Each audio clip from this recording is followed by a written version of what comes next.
મારો આજે વિચાર છે કે જો આપણે સમજવું છે કે પ્રભુ કેવી રીતે પ્રસન્ન થાય, એવા કયા ગુણો, એવી કઈ ક્વોલિટીઝ આપણા અંદર હોવી જોઈએ કે જેનાથી ઠાકુરજી પ્રસન્ન થાય.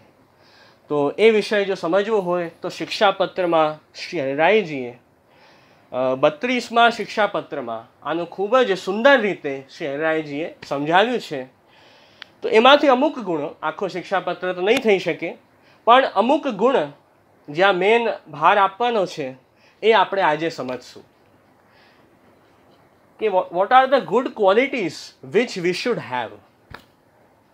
તો એના ઉપર આજે આપણો ફોકસ રહેશે.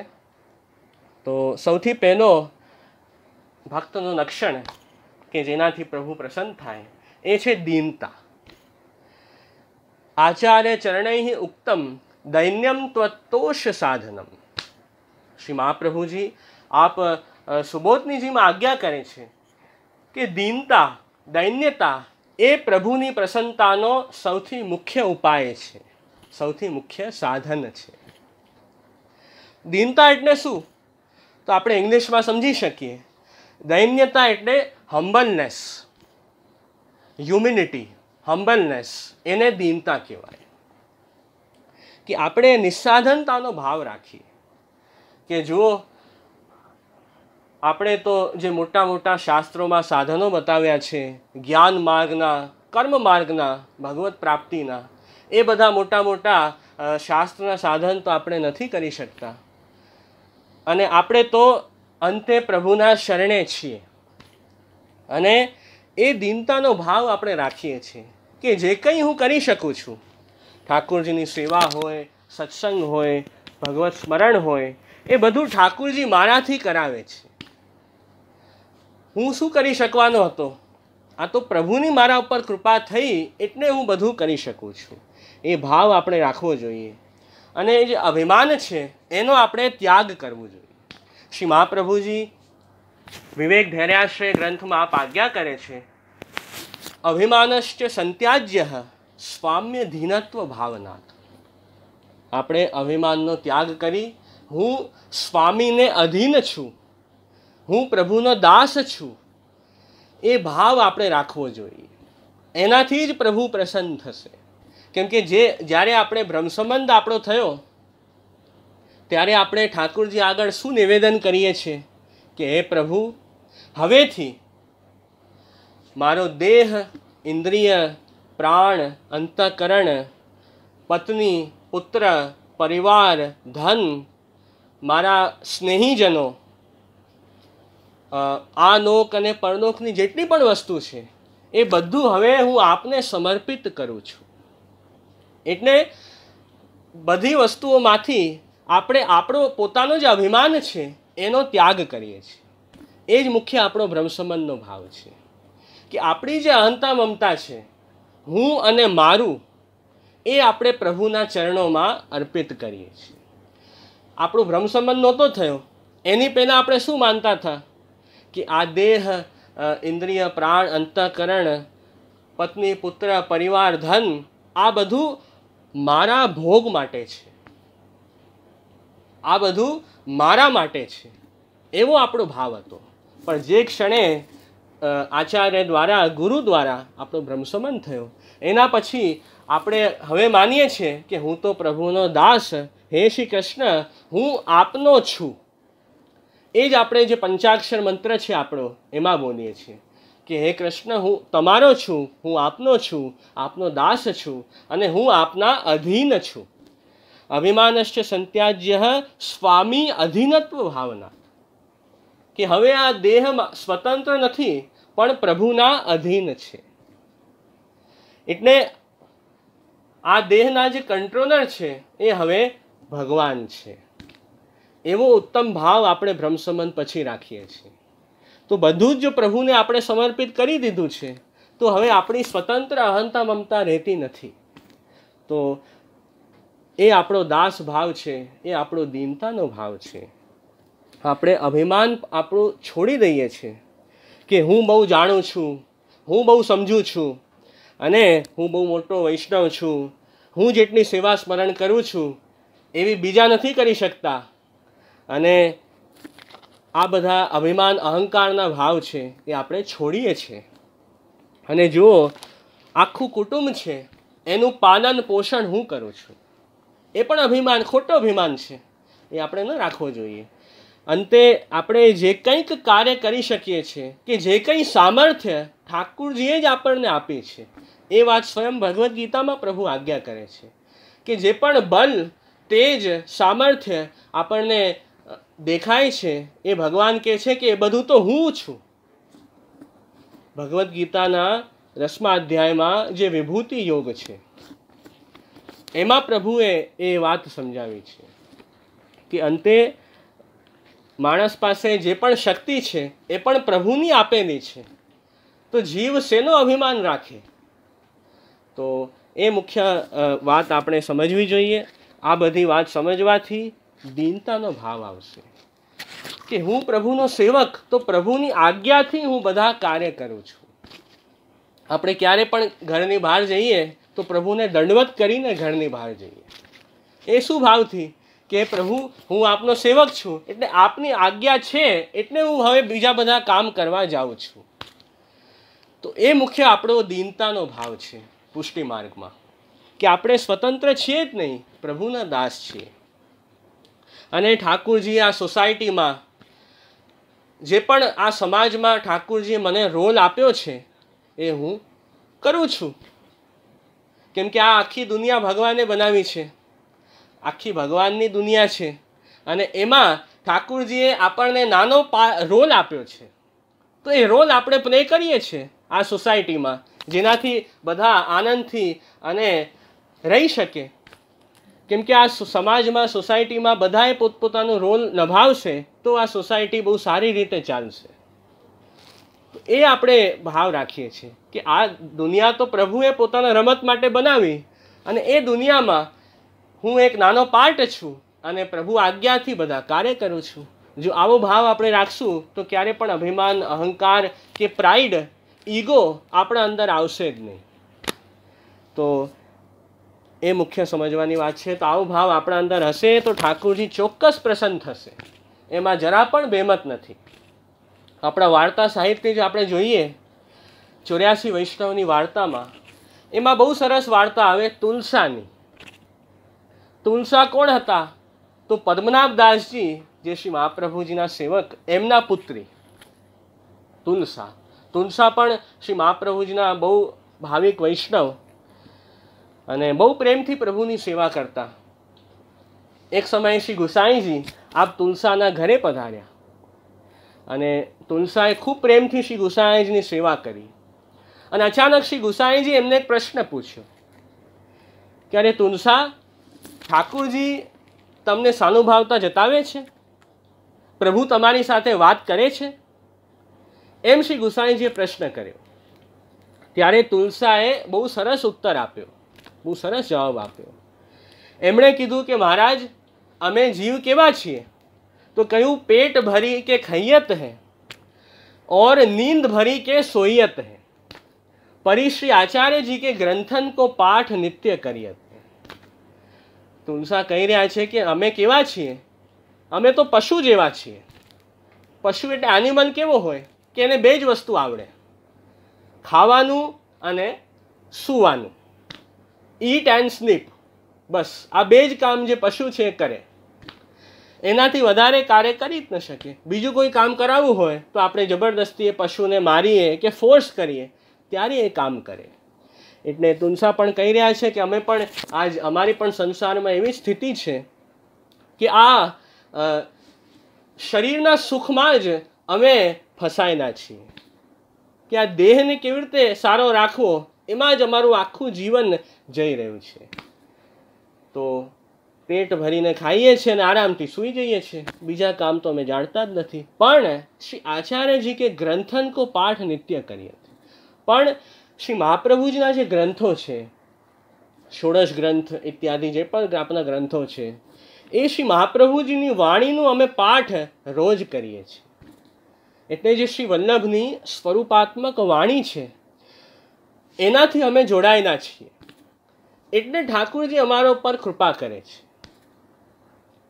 એટલે એમણે દીનતા પ્રગટ કરી કે અમારી યોગ્યતા નથી કે ઠાકોરજી કૃપા કરે, પણ શ્રી વલ્લભથી અમે જોડાયેલા છીએ, એમના શરણે છીએ, શ્રી મહાપ્રભુના ગ્રંથોનો પાઠ કરીએ છીએ, એટલે પ્રભુ કૃપા કરે છે અને વાત પણ કરે છે. તો એવી દીનતા એમણે પ્રગટ કરી. એ તો કેટલા મોટા ભગવદીય તુલસા, એમના સાથે તો ઠાકોરજી સાક્ષાત વાતો કરતા, છતાં પણ કેવી હ્યુમિનિટી અને કેવી દીનતાનો ભાવ એમની અંદર છે કે જરા પણ પોતાની મોટાઈ એ જાણતા નથી. એવા દાસ ભાવ એમના અંદર છે.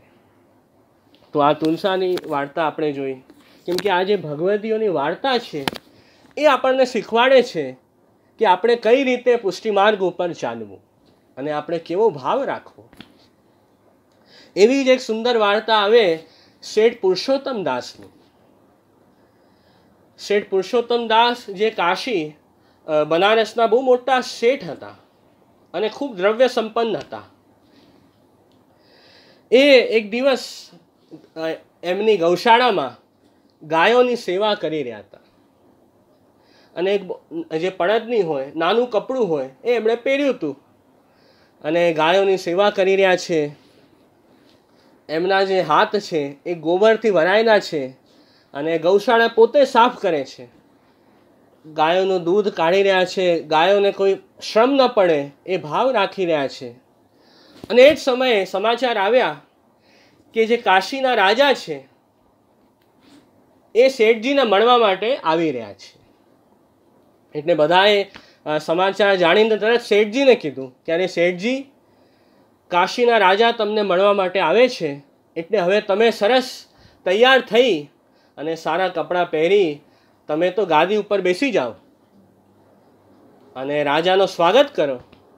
તો શેઠજી કહે કે રાજા મને મળવા આવવાના છે, તો મારે ડરવાની શું વાત છે? ભલે આવે રાજા, હું કેમ એમાં ડરું, આવવા દો.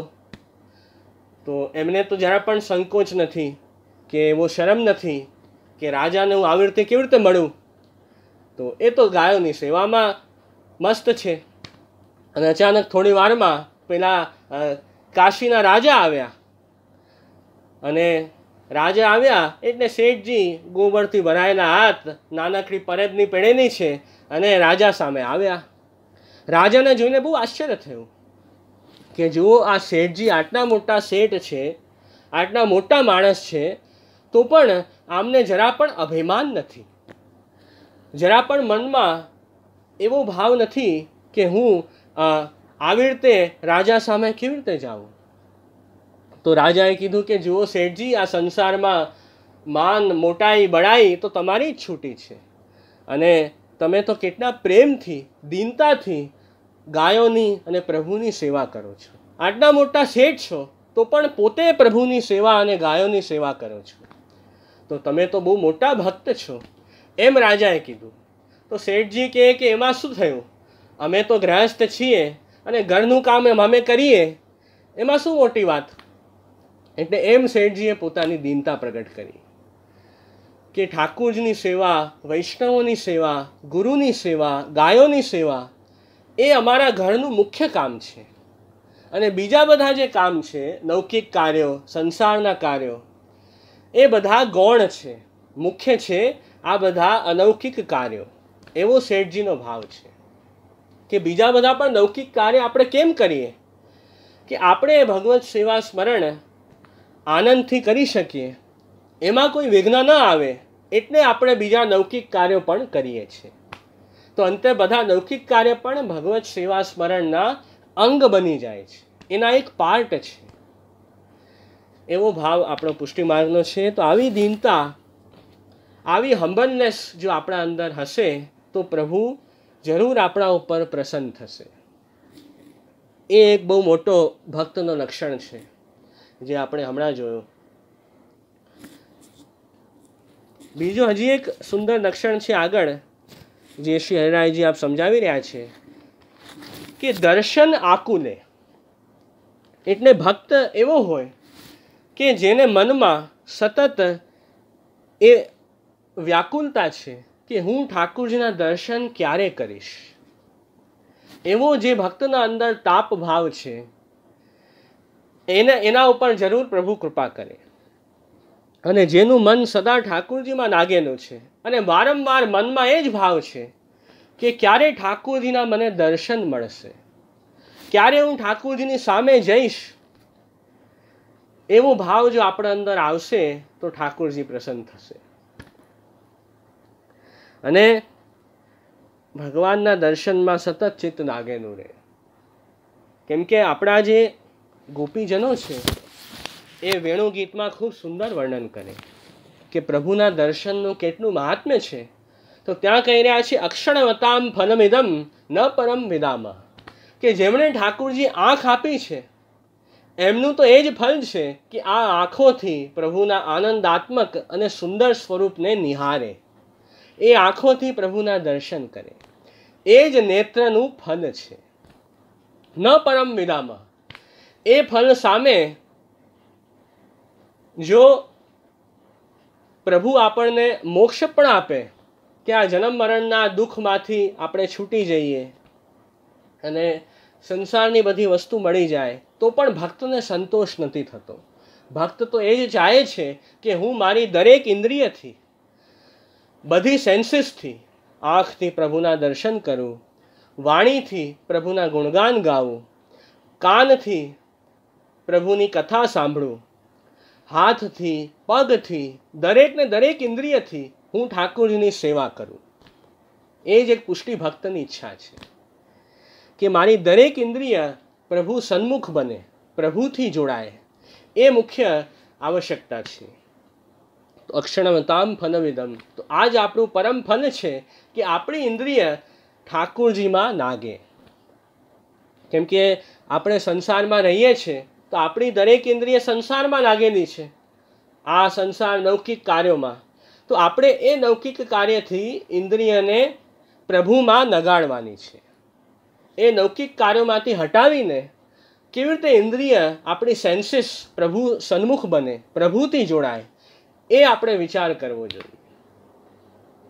અને શ્રી મહાપ્રભુજી આજ્ઞા કરે છે કામો હરિ દિદ્રક્ષયો, એટલે એક પુષ્ટિ ભક્ત છે, પુષ્ટિ જીવ છે. એની શું ઈચ્છા હોય? કામ એટલે ઈચ્છા. પુષ્ટિ જીવની, વૈષ્ણવની ડિઝાયર શું હોય?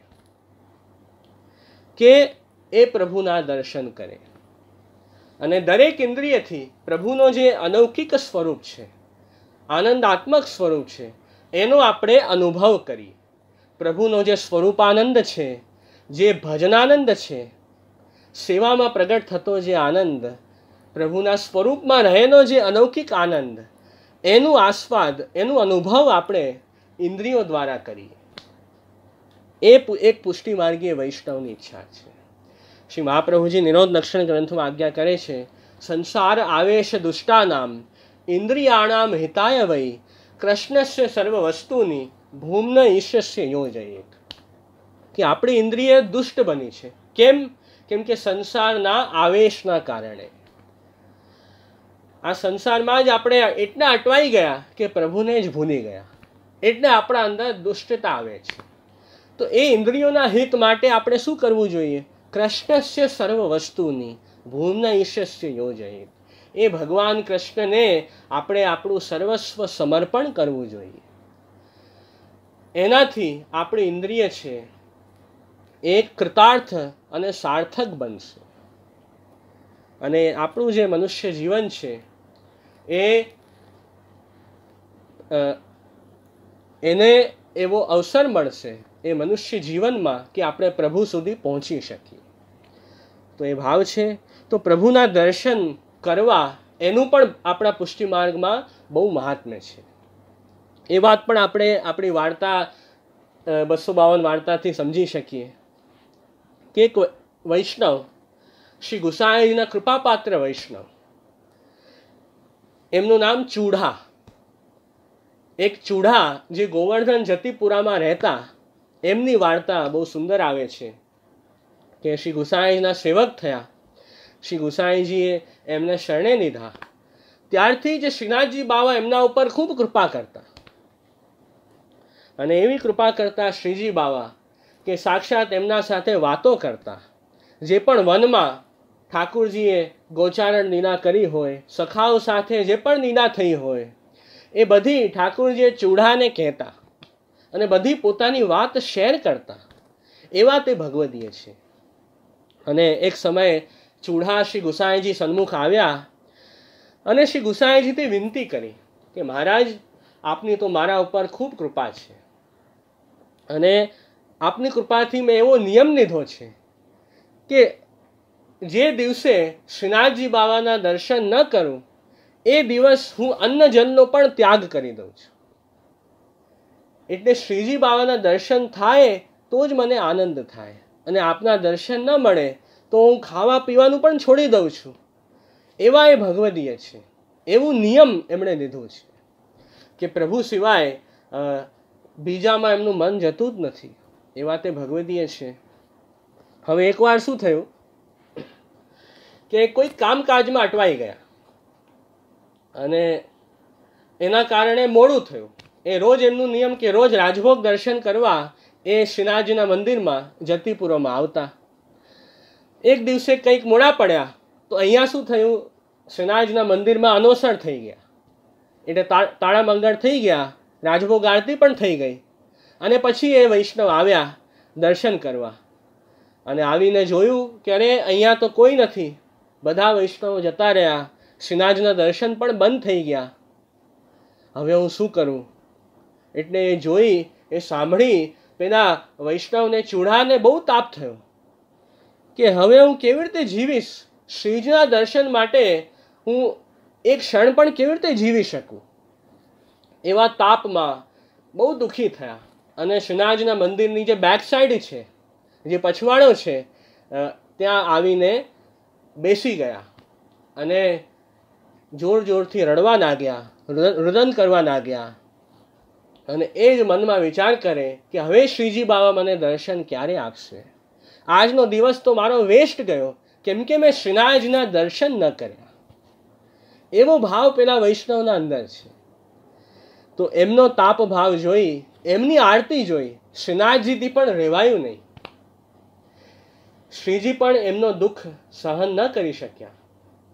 એટલે શ્રીનાથજીએ શું કર્યું, આપ જે સિંહાસન ઉપર શ્રીજી બિરાજી રહ્યા હતા ત્યાંથી શ્રીનાથજી આપ ઊભા થયા અને મંદિરની જે પાછળની દિવાલ છે, જે વોલ છે, એ શ્રીનાથજીએ પોતે તોડી નાખી. એ મંદિરની વોલમાં શ્રીનાથજી બાકોરું કર્યું અને એ બાકોરુમાંથી શ્રીનાથજીએ પેલા વૈષ્ણવને દર્શન આપ્યા અને સામેથી શ્રીજીએ બોલાવ્યો કે અરે વૈષ્ણવ આવો, મારા દર્શન કર. એવી કૃપા શ્રીજી બાવાએ કરી અને તરત શ્રીજી બાવાની વાણી સાંભળી દોડતા દોડતા પેલા વૈષ્ણવ શ્રીનાથજી સામે આવ્યા અને પ્રેમથી શ્રીનાથજીના દર્શન કર્યા. શ્રીનાથજીએ પણ એવા જ પ્રેમથી પેલા વૈષ્ણવને દર્શન આપ્યા અને આપે આજ્ઞા કરી કે વૈષ્ણવ, તમે સવારથી ભૂખ્યા છો, તમે પાણી પણ નથી પીધું, એવો તમારો મારામાં ભાવ છે. એટલે શ્રીનાથજીએ શું કર્યું, આપના બંટામાં, જે આપણે બંટો ધરીએ ને ઠાકોરજીને, એમાં 2 લાડુ હતા. એ બંને લાડુ શ્રીનાથજીએ પેલા વૈષ્ણવને આપ્યા કે વૈષ્ણવ, આ પ્રસાદ એ મારો મહાપ્રસાદ છે, એ તું ખાઈ લે, વધારે ચિંતા નહીં કર, મને પણ તું દુઃખી થાય તો નથી ગમતું, તો જુઓ મારા દર્શન કર. તો પેલા વૈષ્ણવે શ્રીજીનો મહાપ્રસાદ મળ્યો, શ્રીજીના દર્શન કર્યા તો એમણે લાગ્યું કે મારું જીવન તો આજે સફળ થઈ ગયું. કે સાક્ષાત શ્રીજી બાવા સામેથી કૃપા કરે તો પછી આપણે બીજું આ જીવનમાં શું જોઈએ? આ જ આપણે જીવનની સફળતા છે. તો પેલા વૈષ્ણવ તો એટલા પ્રસન્ન થયા, એટલા આનંદમાં પોતાના ઘરે ગયા. પછી હવે સાંજનો સમય થયો, ઉત્થાપનનો સમય થયો. એટલે મંદિરના જે પણ સેવકો હતા, ભીતરિયાજી, મુખિયાજી, બધા સેવકો આવ્યા, ઉત્થાપન કરાવ્યા, શંખનાદ કરાવ્યા અને જેમ અંદર આવ્યા તેમ બધા સેવકોએ જોયું કે અરે આજે તો મંદિરમાં આ મંદિરની જે દિવાલ છે, આ મંદિરની જે વોલ છે, એ તૂટી ગઈ છે અને એમાં તો બહુ મોટું કાણું પડી ગયું છે. તો આ કેવી રીતે થયું? બધા ચિંતામાં પડ્યા કે ક્યાંક ચોર તો નથી આવી ગયા, કે કંઈક વસ્તુ તો નથી લઈ ગયા. બધું જોયું તો ચોરી નથી થઈ, બધી વસ્તુ પણ એમને એમ છે. તો કોઈને સમજાયું નહીં કે અરે આ શું થયું, આ કેવી લીલા છે ઠાકોરજીની. એટલે ગુસાઈજી પણ એ દિવસે ઉદાસ બિરાજી રહ્યા હતા અને પછી ચૂડા જે પેલા વૈષ્ણવ એ ગુસાઈજી પાસે આવ્યા અને આવીને જોયું કે અરે અહીંયા બધા દુઃખી છે આટલા. તો ચૂડાએ બધી વાત કરી કે અરે શ્રી ગુસાઈજી, આપ કેમ ઉદાસ બિરાજો છો? આપ આપના જે શ્રીજી બાવા છે એમનો સ્વભાવ નથી જાણતા? એ તો કેવા નટખટ છે ઠાકોરજી, કે આવી કૃપા જુઓ પ્રભુએ મારા ઉપર કરી છે. અને આ રીતે મંદિરની વોલમાં કાણું કરી, બાકોરું કરીને મને દર્શન આપ્યા છે અને આ પ્રભુનો પ્રસાદ પણ મને મળ્યો છે. તો શ્રી ગુસાઈજી પણ આ બધું સાંભળીને બહુ પ્રસન્ન થયા. અને શ્રી ગુસાઈજી હવે એ વૈષ્ણવ પર એટલી કૃપા કરી કે જુઓ, બધા સેવકોને કહ્યું કે હવે બધા ધ્યાન રાખો કે આ વૈષ્ણવ આવે તરત પહેલાં અમને દર્શન ઠાકુરીના કરાવો. કેમ કે શ્રીનાથજી પણ આ વૈષ્ણવ વગર રહી નથી શકતા અને વૈષ્ણવ પણ ઠાકુરજી વગર નથી રહી શકતા. આ પરસ્પર સંબંધ છે. જેવો ભાવ આપણે ઠાકુરજીમાં રાખીએ એવો જ ભાવ ઠાકુરજી પણ આપણામાં રાખે. ભગવદ્ ગીતામાં પ્રભુ આજ્ઞા કરે છે, યે યથા મામ પ્રપદ્યન્તે તામ તથૈવ ભજામ્યહમ.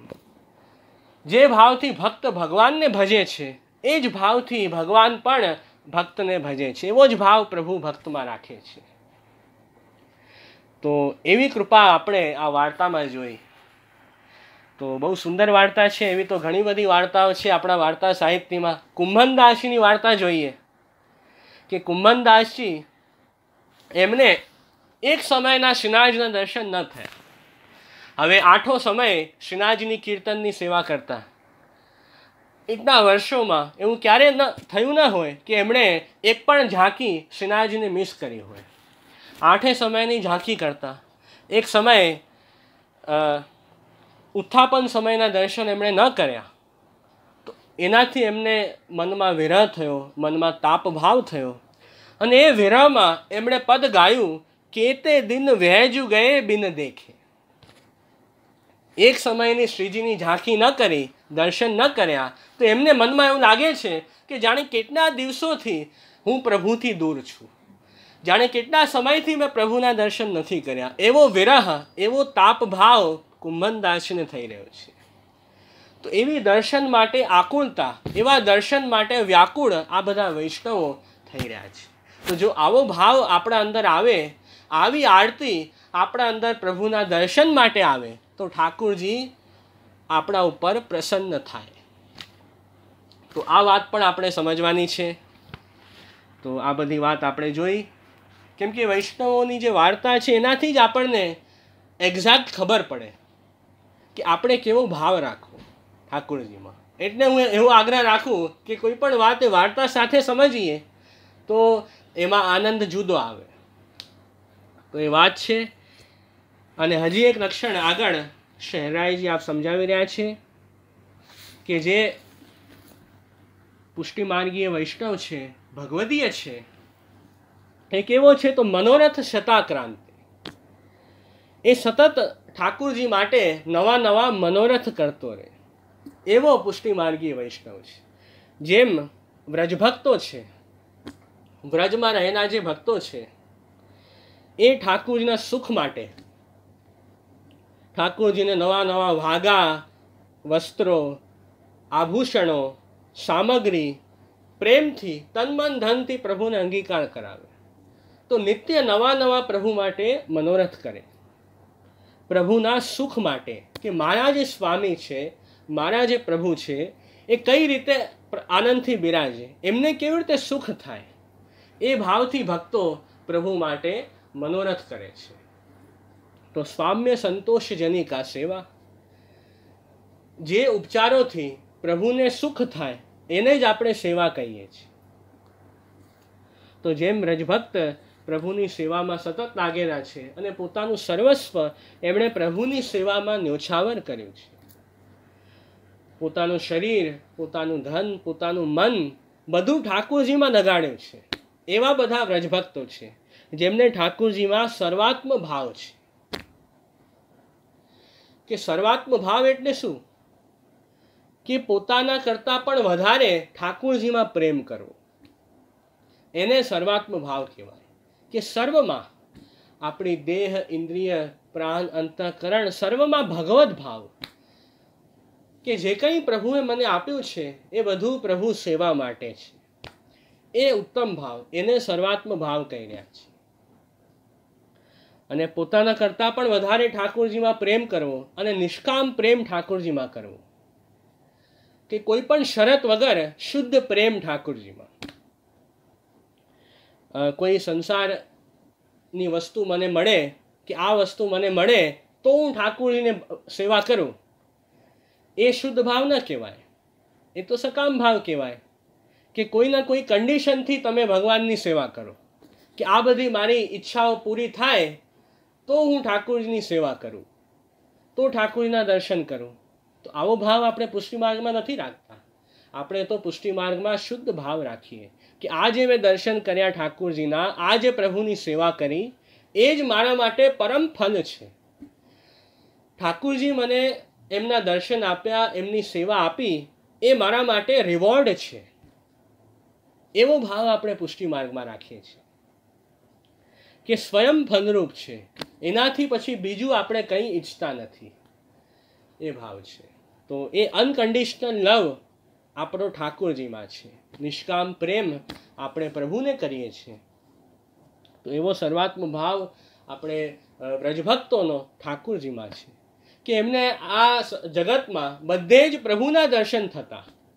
કેમ કે આ જગતમાં તો આખું જગત પ્રભુ પોતે જ બન્યા છે, એટલે પ્રભુના દર્શન બધે કરતા અને પ્રભુ માટે સર્વ સમર્પિત હતા.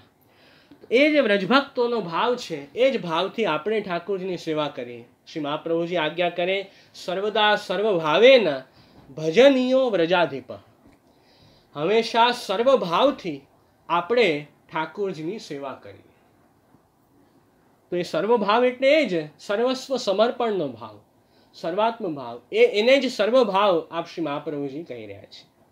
તો એ ભાવથી આપણે ઠાકોરજીના સુંદર સુંદર મનોરથો કરીએ અને પ્રભુને નાળ નડાવીએ અને પ્રેમથી સેવા કરીએ. તો એ મુખ્ય આપણો ભાવ છે.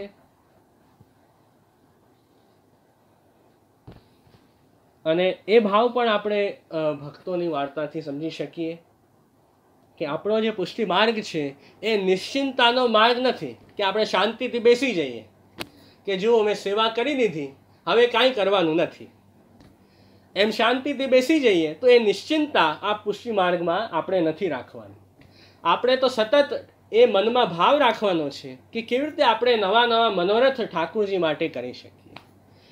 એક પેલા વૈષ્ણવની વાર્તા આવે, એક ક્ષત્રાણી પ્રયાગના 84 વૈષ્ણવની વાર્તામાં એ પ્રેમથી ઠાકોરજીની સેવા કરતા, શ્રી મહાપ્રભુના સેવક અને બાલકૃષ્ણલાલની સેવા કરતા.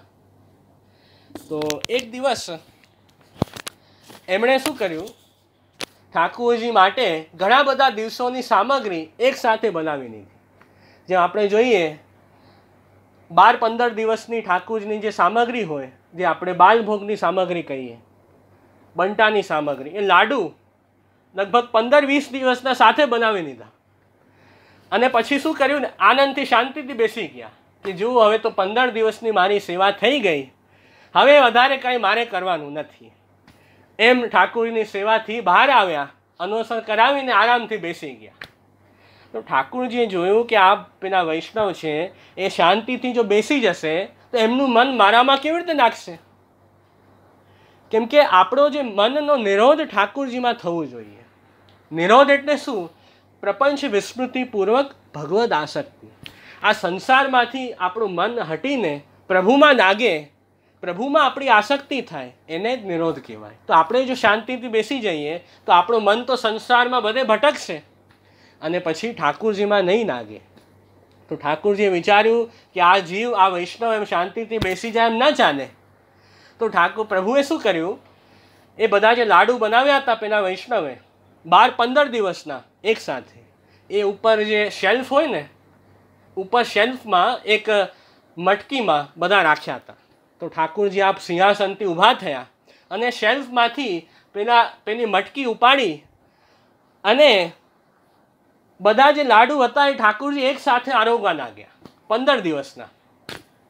એટલે એ પેલા વૈષ્ણવ હતા, એમને કંઈક મંદિરમાં ખડબડાટ સંભળાયો, કંઈક અવાજ સંભળાય. એટલે દોડતા દોડતા મંદિરમાં ગયા કે અરે શું થયું મંદિરમાં. કંઈક ઉંદર તો નથી આવી ગયા કે શું થયું? તો પેલા વૈષ્ણવે જોયું કે ઠાકુરજી આપ મટકીમાંથી બધા લાડુ બધા એકસાથે આરોગી રહ્યા છે. તો પેલા વૈષ્ણવને મનમાં ચિંતા થઈ કે અરે પ્રભુ, આપ હમણાં જ બધું આરોગો છો. આ તો મેં 15 દિવસની આપણી સામગ્રી બનાવી ને આપ એકસાથે આરોગો છો, એમ કેમ? એવી રીતે કેમ કર્યું આપે? અને એ પણ વૈષ્ણવને દુઃખ થયું કે પુષ્ટિ માર્ગમાં તો આપણે ઠાકોરજીને ભોગ ધરીએ પછી પ્રભુ આરોગે, તો આ તો ઠાકોરજી સામેથી જ આરોગવાનું ચાલુ કરી દીધું, તો મારી સેવા છૂટી ગઈ. એ પણ એમને તાપ થયો. તો ઠાકોરજી પેલા વૈષ્ણવને આજ્ઞા કરી કે જો મને તો નવી નવી અને સુંદર રોજ સામગ્રી તું આરોગાવે એ મને ભાવે. હવે 15-20 દિવસની સામગ્રી હોય એ તો પછી વાસી થઈ જાય, એનો તો સ્વાદ પણ બદલાઈ જાય, એ સામગ્રી તાજી ન રહે. તો ઠાકુરજી કે મને તો સુંદર તાજી સામગ્રી હોય અને નવી નવી સામગ્રી હોય એ ભાવે, વાસી સામગ્રી મને ન ભાવે, એટલે મેં એકસાથે હું બધી આરોગું છું. એમ ઠાકુરજી આજ્ઞા કરી.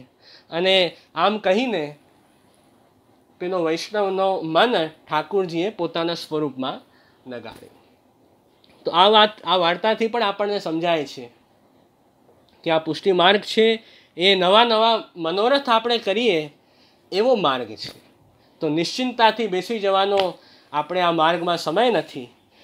દરરોજ આપણે પ્રભુની સેવાથી, પ્રભુ ભગવત સ્મરણ કરીએ અને સત્સંગથી એ પ્રભુ સાથે જોડાયેલા છીએ. જેમ તમે બધા વૈષ્ણવો રોજ જોડાઓ છો સત્સંગમાં, રોજ પ્રેમથી સેવા કરો છો, તો ખૂબ કૃપા છે બધા વૈષ્ણવો પર કે આ રીતે ઠાકોરજી સાથે બધા જોડાયેલા છે અને તમારું મન પ્રભુમાં લાગે છે દરરોજ. એ જ બહુ મોટી વાત છે. નહીં તો સૌથી મોટી તકલીફ શું આવે કે મન નથી લાગતું ઠાકોરજીમાં. એ ઘણા વૈષ્ણવો કમ્પ્લેન કરતા હોય કે મન નથી લાગતું, શું કરીએ? તો મન લાગવાનો તો આ જ બધા ઉપાય છે, સત્સંગ, સેવા, સ્મરણ. એનાથી જ આપણું મન પ્રભુમાં લાગે. તો આ બધા વૈષ્ણવોનું મન લાગે છે તો એ બહુ મોટી પ્રભુની કૃપા છે, એવું આપણે માનવું જોઈએ. તો આ રીતે પેલા વૈષ્ણવ પ્રભુ માટે મનોરથ કરતા.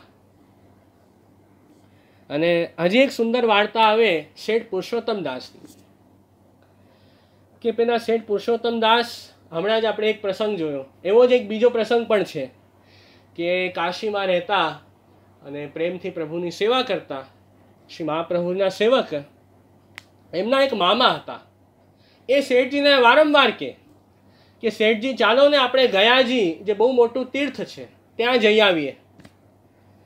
તો શેઠજી કહેતા કે અરે તમે વાત બરાબર છે, પણ હમણાં તો મારી પાસે સમય નથી, ક્યારેક સમય હશે તો આપણે જશું તીર્થમાં, એમ કેમ કે સેવામાં એટલા બધા બિઝી હતા તે શેઠજી કે ગયાજી તીર્થમાં એમને જવાનો સમય નહોતો. એટલે એક સમય ચૈત્ર મહિનો આવ્યો, એટલે પેલા જે શેઠજીના મામાજી હતા એમણે બહુ આગ્રહ કર્યો કે હવે ચૈત્ર મહિનો આવ્યો છે એટલે હવે તો આપણે તીર્થમાં, ગયાજી તીર્થમાં જવાનું જ છે, તમે ચાલો મારી સાથે. તો પેલા મામાજીના આગ્રહથી હવે શેઠજી ના ન પાડી શકે, ના ન પડાય, એટલે શેઠજીએ કીધું ભલે આપણે જઈએ છીએ. તો શેઠજીએ 2 ગાડી તૈયાર કરી, એક એમના મામા માટે, એક પોતાના માટે. તો મામાજી હતા એ તો આગળ નીકળી ગયા, શેઠજી પાછળથી આવ્યા, શેઠ પુરુષોત્તમ દાસ. અને જેમ રસ્તામાં જઈ રહ્યા હતા ત્યાં રસ્તામાં શેઠજીને બહુ મોટો એક બેંગનનો ખેત દેખાયો. બેંગન તો સમજો ને, એક શાક છે, ઇંગ્લિશમાં બ્રિંજલ કહીએ. તો એ બેંગન એમને દેખાયા. તો એનો આખો ખેત હતો, એમાં એક કિસાન હતો, ફાર્મર હતો, એણે બધા જે સારા સારા સુંદર બેંગન હતા, એક બહુ મોટો ટોકરો હતો, એમાં બધા સજાવીને રાખ્યા હતા. તો જેમ શેઠજીએ પેલા રીંગણા જોયા, ગુજરાતીમાં રીંગણા કહેવાય બેંગનને, તો જેમ બધા રીંગણા જોયા તરત શેઠજીને ભાવ થયો કે અરે જુઓ, આ સામગ્રી તો મારા ઠાકુરજી લાયક છે, એવો ભાવ એમના અંદર થયો. તરત એમણે પેલા માળીને કહ્યું કે આ રીંગણા મને જોઈએ છે, મને આપી દે. તરત પૈસા આપીને સામગ્રી લઈ લીધી અને ફરી પાછા પોતાના ઘરે જવા માટે નીકળ્યા. ગાડી તો એમણે સ્ટાર્ટ કરી હતી, પેલા ગયા તીર્થમાં જવા માટે મામા સાથે. પણ હવે એમને મનમાં એવો વિચાર આવ્યો કે આ સુંદર જે રીંગણાનો શાક છે એ સામગ્રી મારે આજે જ ઠાકુરજીને ધરાવી છે. એટલે તરત પાછા વળ્યા અને આવી ઘરે આવવા નીકળ્યા. અને ઠાકુરજી પણ સમજી ગયા કે શેઠજી મારા માટે રીંગણાના શાકની સામગ્રી લાવે છે. એટલે ઠાકુરજીએ જે શેઠ પુરુષોત્તમ દાસના પુત્રી એમના ડોટર રૂકમણી એમને આજ્ઞા કરી કે જો શેઠજી તો શાક લાવે છે, તમે મારા માટે પૂડી બનાવો. એટલે શેઠજીના ડોટર એ ઠાકુરજી માટે પૂડી બનાવતા. અને રૂકમણીએ પૂછ્યું કે અરે શેઠજી તો પેલા તીર્થમાં ગયા છે, એ પાછા કેવી રીતે આવવાના? તો ઠાકુરજીએ કીધું કે હવે એમની તીર્થયાત્રા તો પૂરી થઈ ગઈ, હવે એ પાછા આવી રહ્યા છે, એમ પ્રભુએ કહ્યું. એટલે શેઠજી પાછા આવ્યા, ઘરે આવીને બધી વાત કરી કે ઠાકુરજીની સેવાનો શું સમય છે. તો ખબર પડી કે હવે શયન ભોગ ધરવાના છે. એટલે શેઠજીએ કીધું કે આ રીંગણાની સામગ્રી હું ઠાકુરજી માટે લાવ્યો છું, તો પ્રભુને ભોગ ધરાવો. તો સરસ સામગ્રી રીંગણાનો શાક સિદ્ધ કર્યો અને પૂરી સિદ્ધ કરી અને પૂરી શાક ઠાકુરજીને ભોગ ધર્યો. અને પછી પ્રભુ ભોગ સરાવી બધા વૈષ્ણવોએ શેઠજીએ આનંદથી પ્રભુનો પ્રસાદ લીધો. ખૂબ સુંદર એ પ્રસાદમાં સ્વાદ આવ્યો. એટલે બધા વૈષ્ણવો ખૂબ પ્રસન્ન થયા. તો આ વાર્તાથી પણ આપણને સમજાય છે કે આપણે જ્યારે પણ કોઈ પણ સારી વસ્તુ જોઈએ તરત ઠાકુરજીનો સ્મરણ આપણને આવવો જોઈએ કે આ વસ્તુ તો મારા પ્રભુ લાયક છે, પ્રભુને અંગીકાર કરાવવી જોઈએ. સારી વસ્તુ જોઈને આપણે મનમાં પોતાનો ભાવ ન લાવો કે આ સારી છે, હું આનો ભોગ કરીશ, કે મને આ ખાવા માટે બહુ ગમે છે, એવું નહીં વિચારવું કે આ તો ઠાકુરજીને ગમે એવી વસ્તુ છે. એવો ભાવ પણ આપણે રાખશું તો પણ આપણો ભાવ ધીરે ધીરે સુધરશે.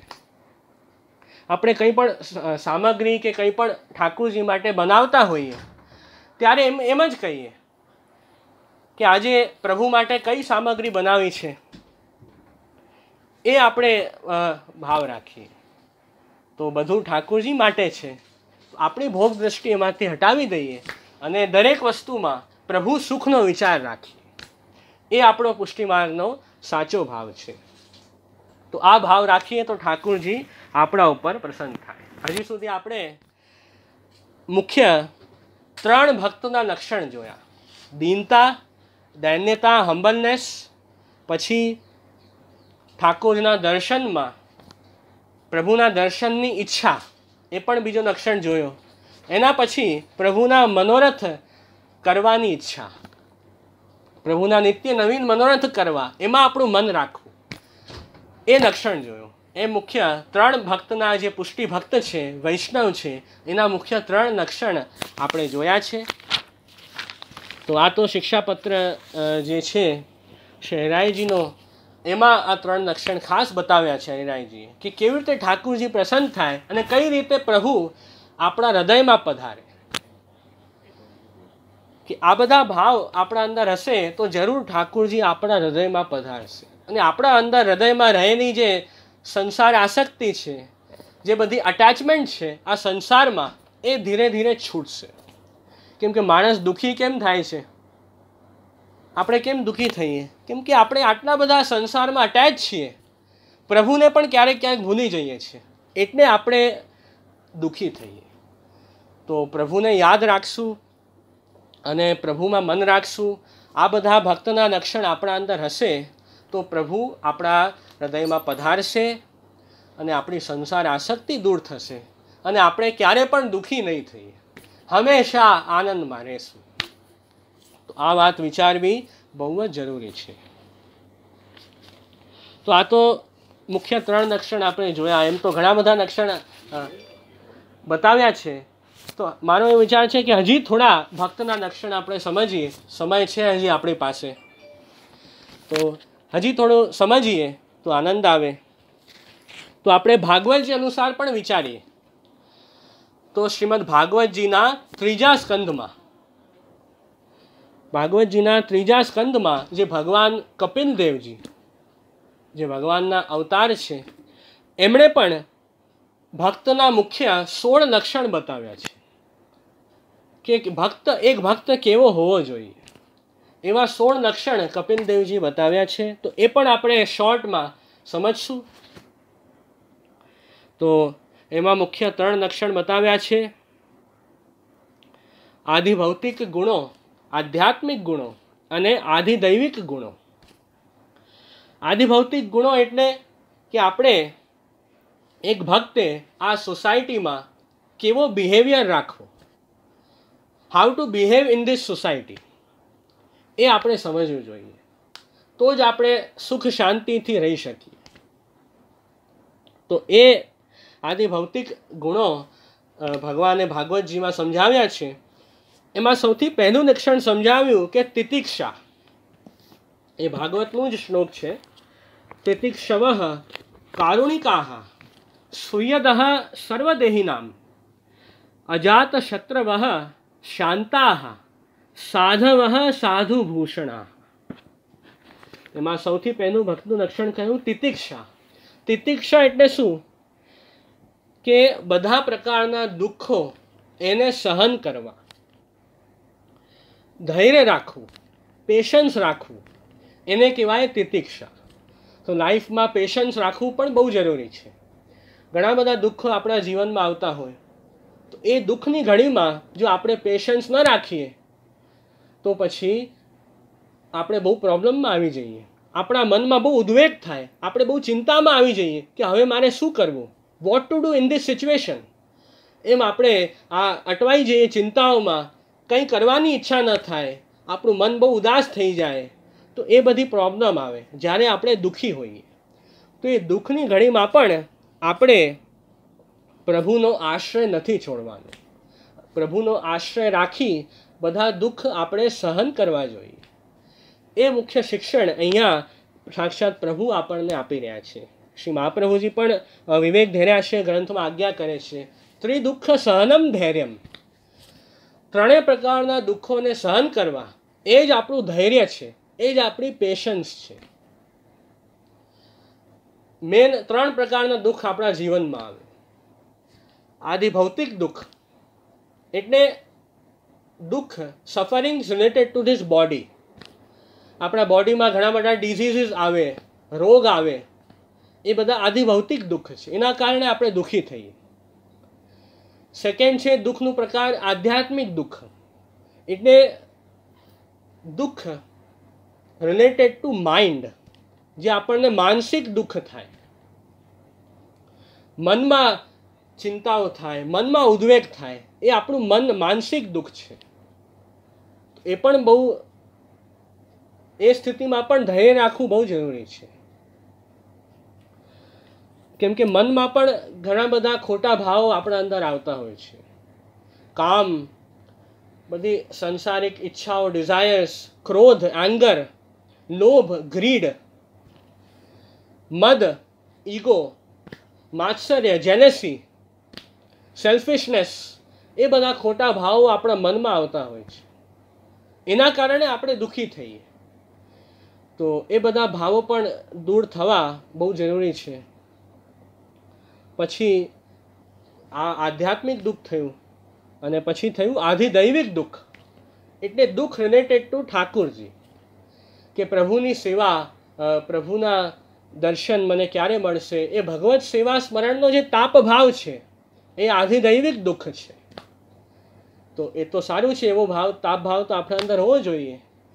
તો એ બધા દુઃખો આપણે બતાવ્યા છે. તો જ્યારે પણ એવી દુઃખની પરિસ્થિતિ આવે, શરીરમાં રોગાદિકનો ઉપદ્રવ થાય, મન આપણું અશાંત થઈ જાય, એ સ્થિતિમાં પણ આપણે ધૈર્ય રાખવું જોઈએ, પેશન્સ ન છોડવી જોઈએ. પ્રભુના શરણે રહીએ, કે જેમ ઠાકુરજી આપણને રાખે એમ આપણે રહીએ. જે પ્રભુની ઈચ્છા છે, વિવેકસ્તુ હરિ સર્વમ નિજે છાતઃ કરિષ્યતિ. બધું પ્રભુની ઈચ્છાથી થઈ રહ્યું છે, અને જેમ મને ઠાકુરજી, જેવી પ્રભુની ઈચ્છા છે એવું થશે. અને ઠાકુરજીએ જીવનની દરેક સ્થિતિમાં મારા માટે કંઈક સારું જ વિચાર્યું છે, એવો ભાવ આપણે રાખવો જોઈએ. કે આનામાં પણ પ્રભુએ કંઈક દુઃખ આવ્યું આપણા ઉપર, તો એમાં પણ પ્રભુની કંઈક સારી જ ઈચ્છા હશે, કે કે મારા કંઈક અપરાધ હશે, મારા કંઈક પાપ હોય, મારા કંઈક દોષ હશે, એ ઠાકુરજી આ દુઃખને નિમિત્ત બનાવીને દૂર કરી રહ્યા છે. એ ભાવ આપણે દુઃખની સ્થિતિમાં રાખવો.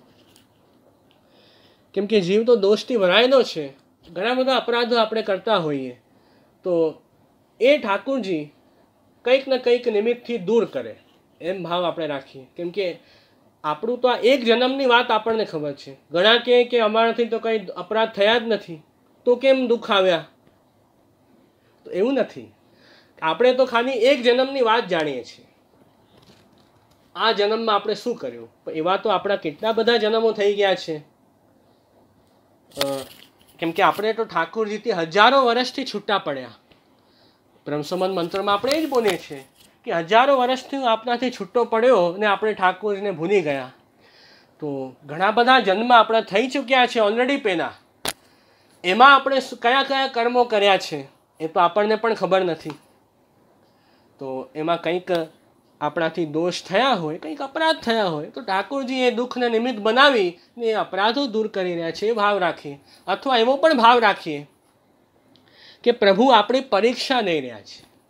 એમ તો આપણે મોટી મોટી વાત કરીએ કે હું ભગવાનના શરણે છું, ભગવાનનો આશ્રય રાખું છું અને દરેક સ્થિતિમાં ભગવાન મારા રક્ષક છે.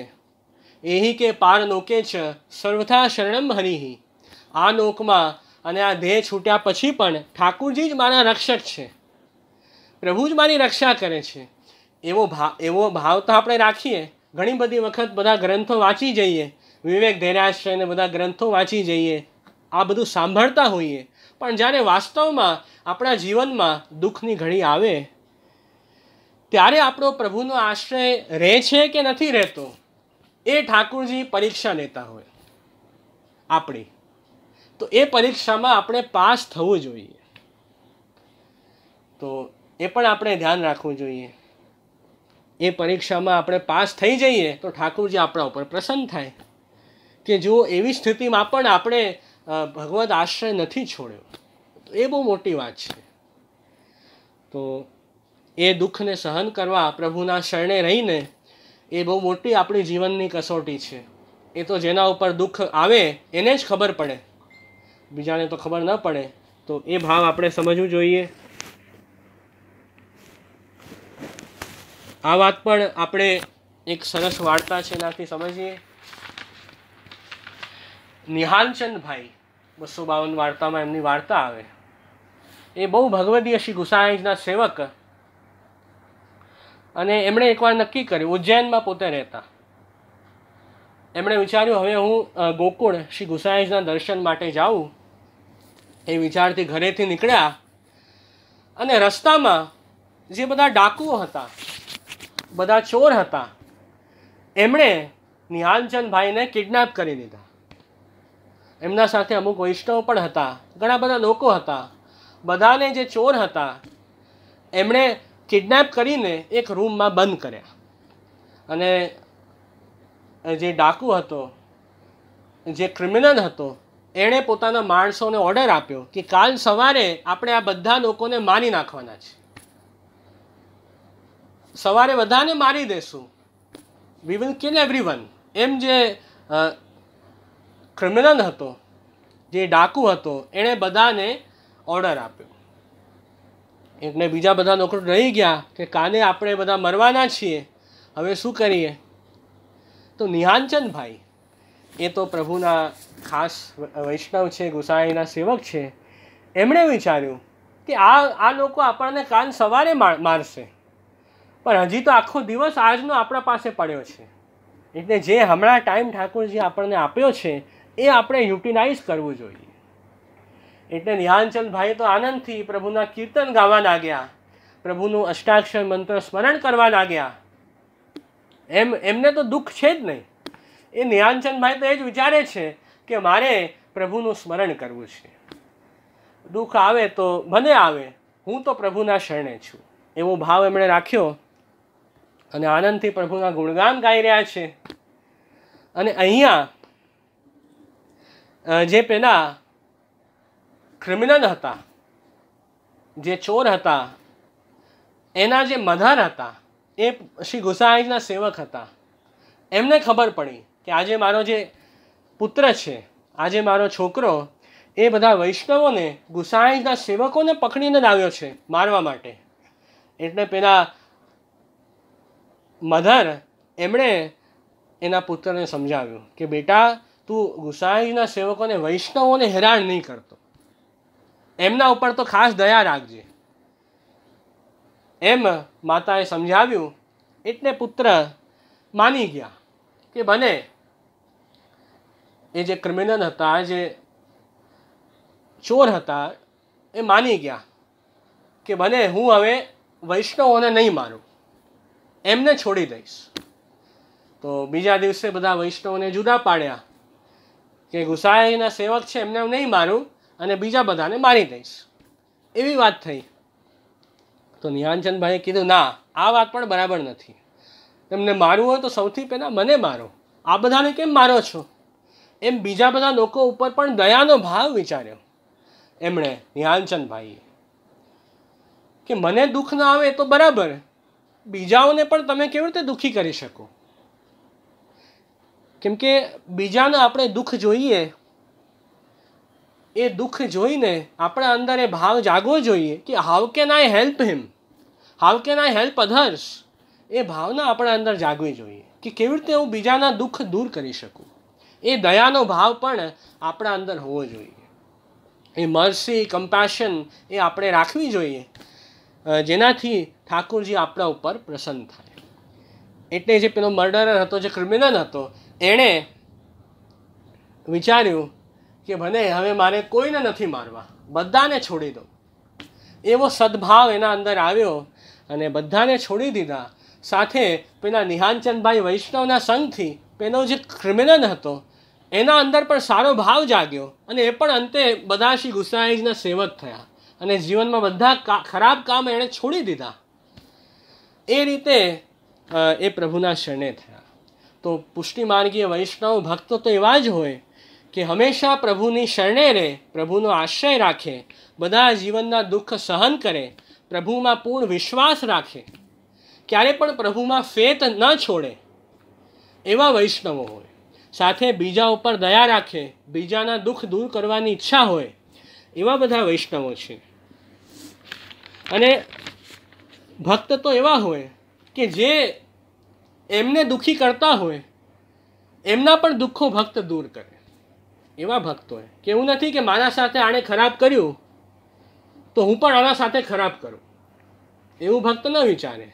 ભક્ત તો હંમેશા કેવી રીતે બધાનું કલ્યાણ થાય, કેમ સોશિયલ વેલફેર બધાનું થાય, એ ભક્ત વિચારતા. તો એ ભક્તની સાચી નિશાની છે સર્વદેહી નામ સુયદ, પ્રાણી માત્રના કલ્યાણની ભાવના. કે દરેક જીવ એ પ્રભુનો અંશ છે, પ્રભુના બધા સેવક છે, ભગવાનની આ સૃષ્ટિ છે. તો આ ભગવાનની દુનિયામાં હું કેવી રીતે બીજાને હેલ્પ કરી શકું, એ ભાવ એક ભક્ત વિચારે.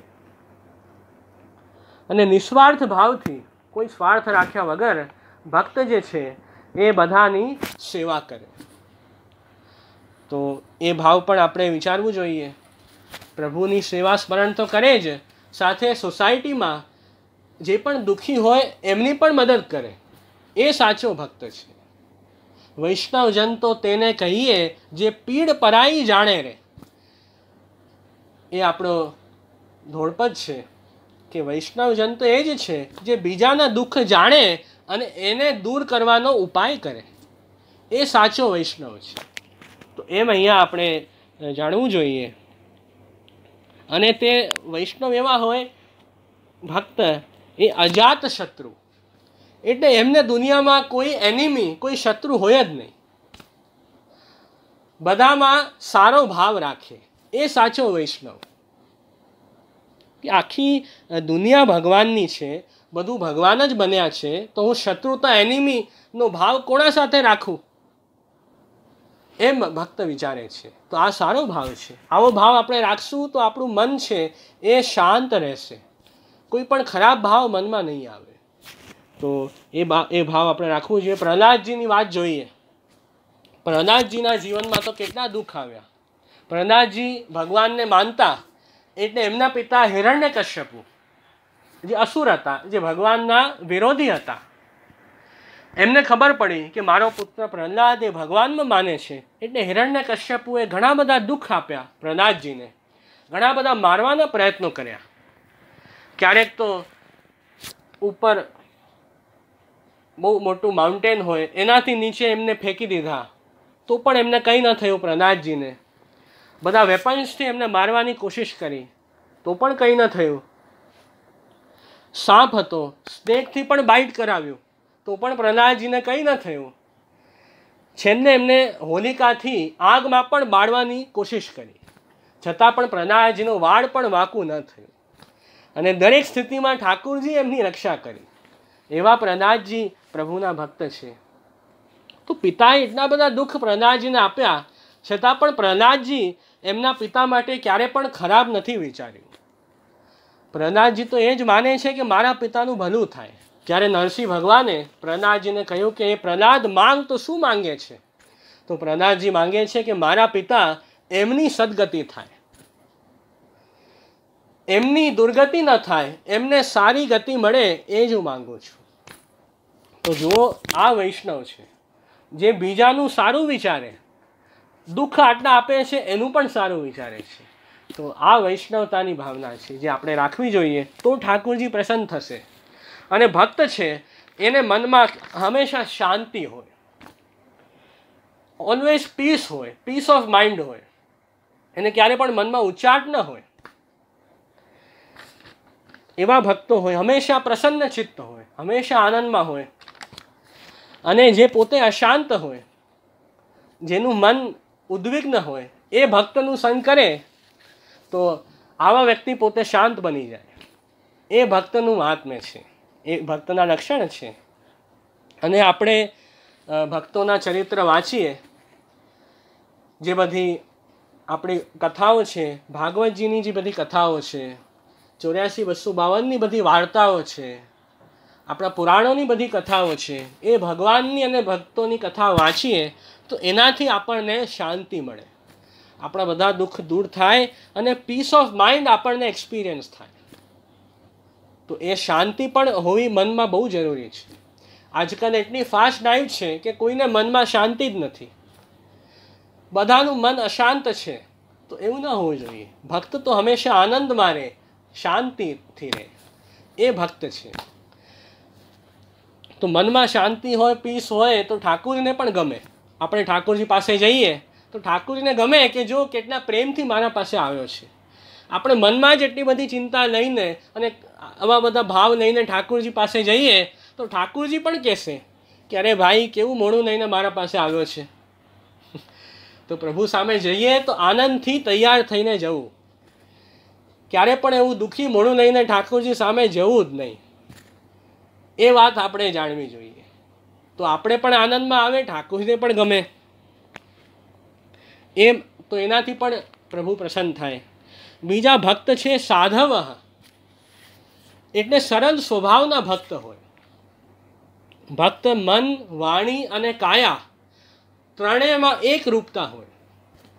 એવું ના હોય ભક્તમાં કે મનમાં કંઈક ખરાબ વિચારે, મનમાં કંઈક બીજું વિચારે અને બહાર બિહેવિયર કંઈ બીજું કરે.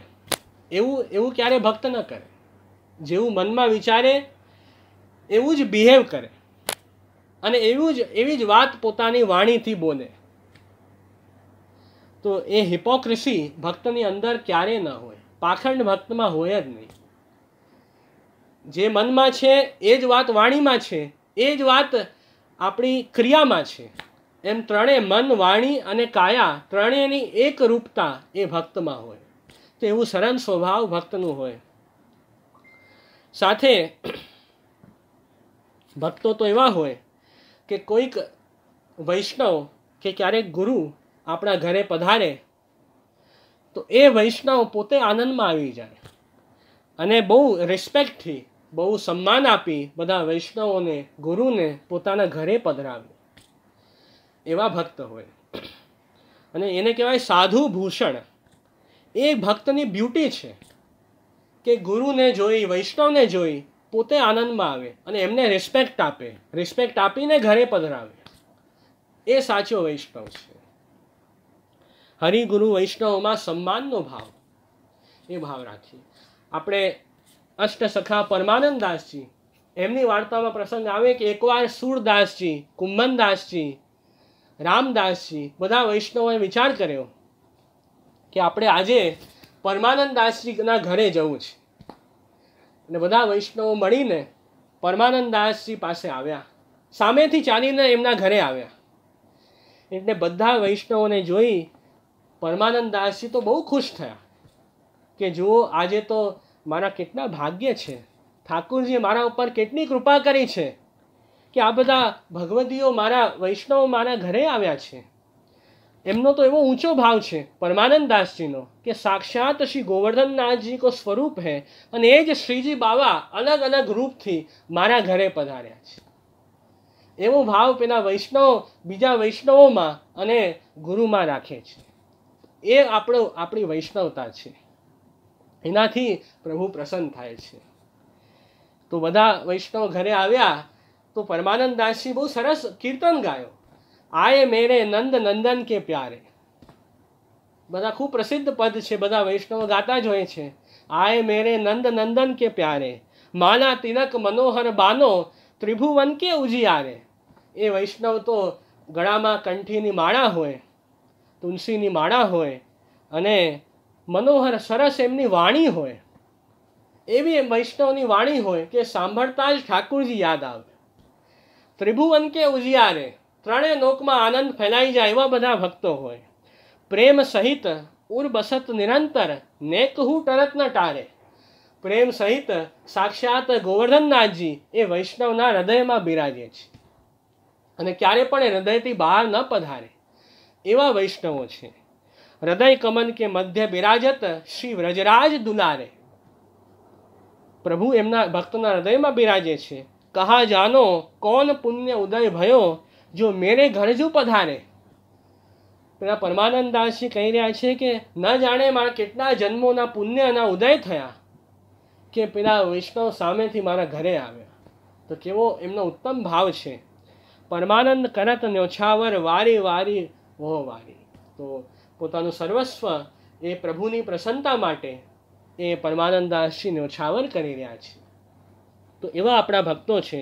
તો આવો રિસ્પેક્ટનો ભાવ આપણે હરિ, ગુરુ અને વૈષ્ણવમાં રાખશું તો ઠાકોરજી પ્રસન્ન થશે.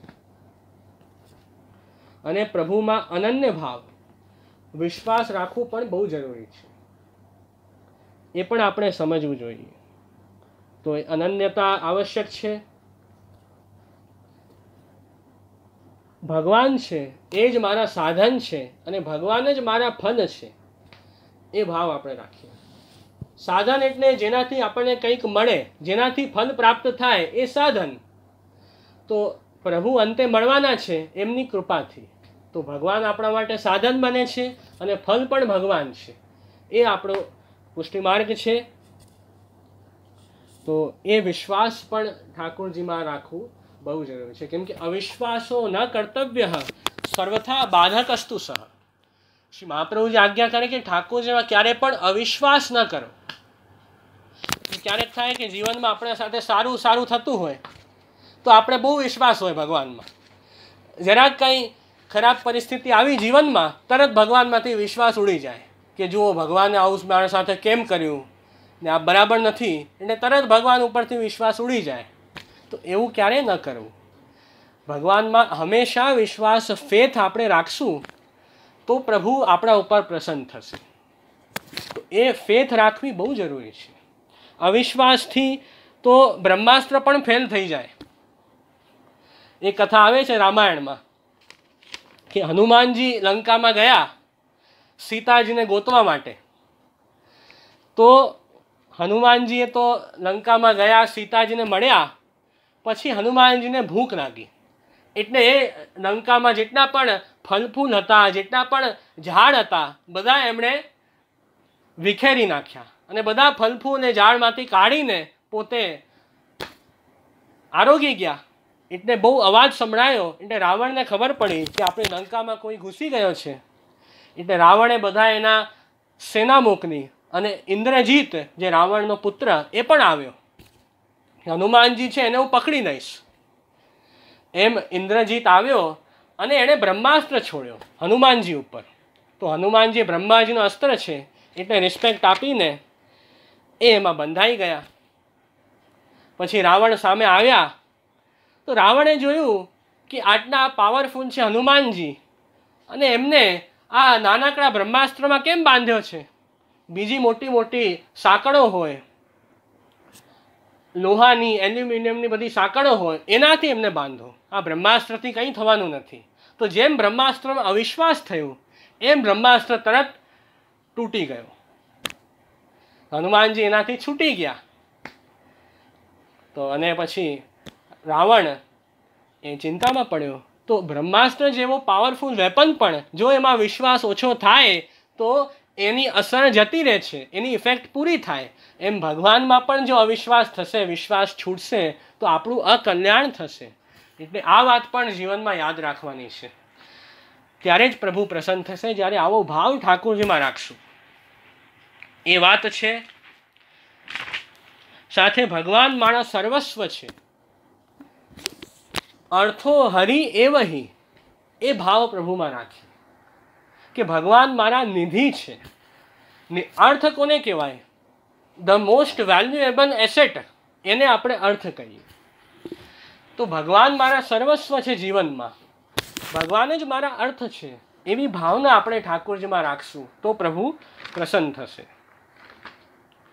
એ ભાવના છે. સાથે ભક્તો એવા હોય કે પ્રભુની જે કથાઓ છે, જે પ્રભુની સુંદર સુંદર લીલાઓ છે, એ સતત સાંભળતા રહે. કેમ કે પ્રભુની કથાઓ કેવી હોય? એમાં પ્રભુનું મહાત્મ્ય હોય, પ્રભુનું ગ્રેટનેસ એ બધી પ્રભુની કથાઓમાં હોય. તો એ આપણે હંમેશા સાંભળવું જોઈએ. એનાથી આપણા અંદર ઠાકોરજી માટે પ્રેમ પ્રગટ થાય. પ્રભુ માટે પ્રેમ ક્યારે જાગશે? કે જ્યારે આપણે ઠાકોરજીની ઇમ્પોર્ટન્સ સમજશું. આપણા લાઈફમાં ભગવાનની શું ઇમ્પોર્ટન્સ છે એ આપણે સમજશું, ત્યારે ઠાકોરજીમાં પ્રેમ પ્રગટ થશે. તો એ ભગવાનની કથા સાંભળવી પણ બહુ જરૂરી છે.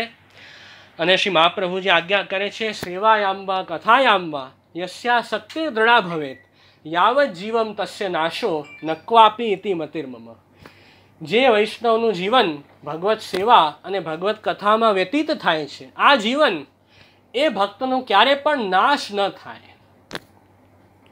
મહાપ્રભુજી પણ આજ્ઞા કરે છે ભક્તિવર્ધિની ગ્રંથમાં, અને ભગવદ્ ગીતામાં પોતે ભગવાન કૃષ્ણ પણ આજ્ઞા કરે છે, કૌંતેય પ્રતિજાનીહિ નમે ભક્ત પ્રણશ્યતિ. હે અર્જુન, તું જાણ કે મારો જે ભક્ત છે એનો ક્યારેય નાશ નથી થતો. એ ભગવાનની પ્રતિજ્ઞા છે.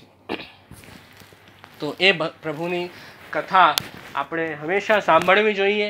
અને આપણે તો સાંભળીએ, સાથે બીજાઓને પણ સંભળાવીએ. જે આપણા ફેમિલી મેમ્બર્સ હોય, જે વૈષ્ણવો હોય, એમના સાથે પણ આ પ્રભુની કથાઓ, પ્રભુની લીલાઓ આપણે શેર કરીએ. કેમ કે શું હોય, જે વાત આપણને ગમતી હોય એ આપણે બીજાને કહીએ તો આપણને વધારે આનંદ આવે. પ્રભુની વાત, પ્રભુની લીલા, પ્રભુનું સ્વરૂપ આપણને ગમે છે અને પછી આપણે કહીએ, સંભળાવીએ તો એનાથી આપણને પણ આનંદ આવે. તો એક કીર્તન ભક્તિ પણ બહુ આવશ્યક છે. શ્રવણ ભક્તિ એટલે સાંભળવું, કીર્તન ભક્તિ એટલે કહેવું,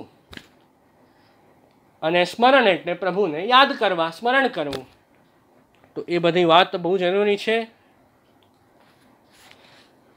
અને આ પ્રકારે જે ભક્તનું જીવન ભક્તિમાં વ્યતીત થાય છે એ ભક્તને સંસારના દુઃખ ક્યારે પણ નથી આવતા. એ ભક્ત તો આનંદમાં રહે છે.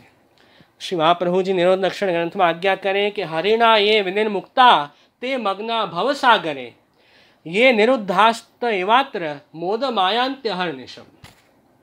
હરિએ, ભગવાને જેને છોડી દીધા છે એ તો આ સંસારમાં ભટકી રહ્યા છે, પણ જે ભક્તનું મન ઠાકોરજીમાં છે એ ભક્ત તો હંમેશા આનંદમાં રહે છે.